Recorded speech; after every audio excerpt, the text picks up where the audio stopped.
โอเคชื่ออะไรภาษามงชื่อแตงครับ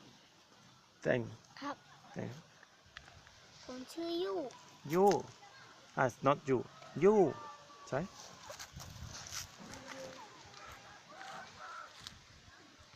ชื่ออะไร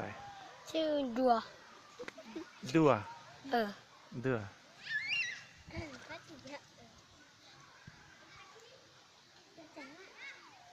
ชื่ออะไร ชื่อภาษามงอ่ะ ยัดเจครับ so มีสองภาษาไทยชื่ออะไรภาษาไทยดาวิทับ อะ ดาวิทับ ดาวิตัสภาษาไทยชื่ออะไร ทำพงครับ ปัมปอม ทำพง ตัมปองโอเคภาษาไทยชื่ออะไร วชิรวิทย์ครับ วชิรวิทย์โอเควชิรวิทย์ ก็ลงไปก็ลง ฮะ เกียรติพง เกติปองอันนี้ปองสุรปองใช่เกติปองสุรปองโอเคอันนี้จะเป็นสอนนิดหน่อยภาษามงเพราะว่าผมลืมโอเคแมวมีใช่มีเปรี้ยวโกโก้ใช่ ครับกะจีหวาน กะจีหวาน กะจีหวานโอเคสวัสดีครับภาษามง สวัสดีครับนายอง นายองอันนี้นายองโอเคยายองใช่ ครับ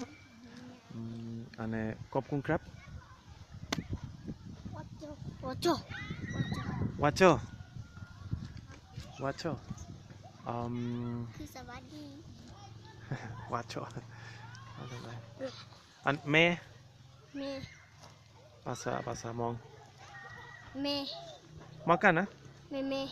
แม่คุณรู้ภาษาสเปนพูดมาม่า มาโอ้มามีใช่ภาษาสเปนle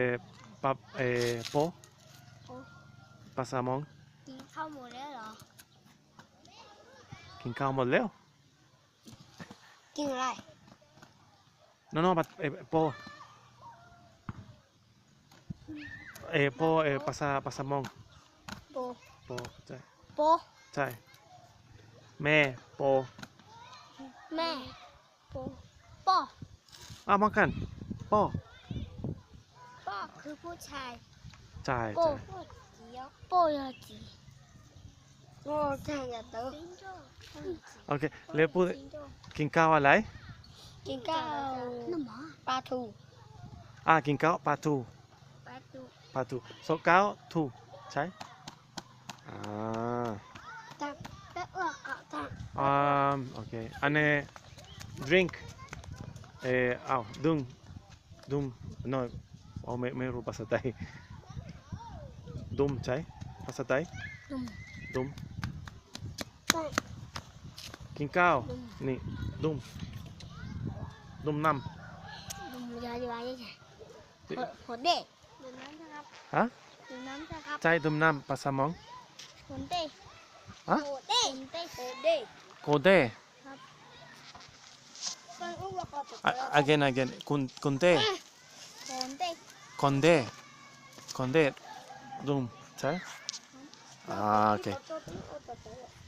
ดีขอบคุณมาก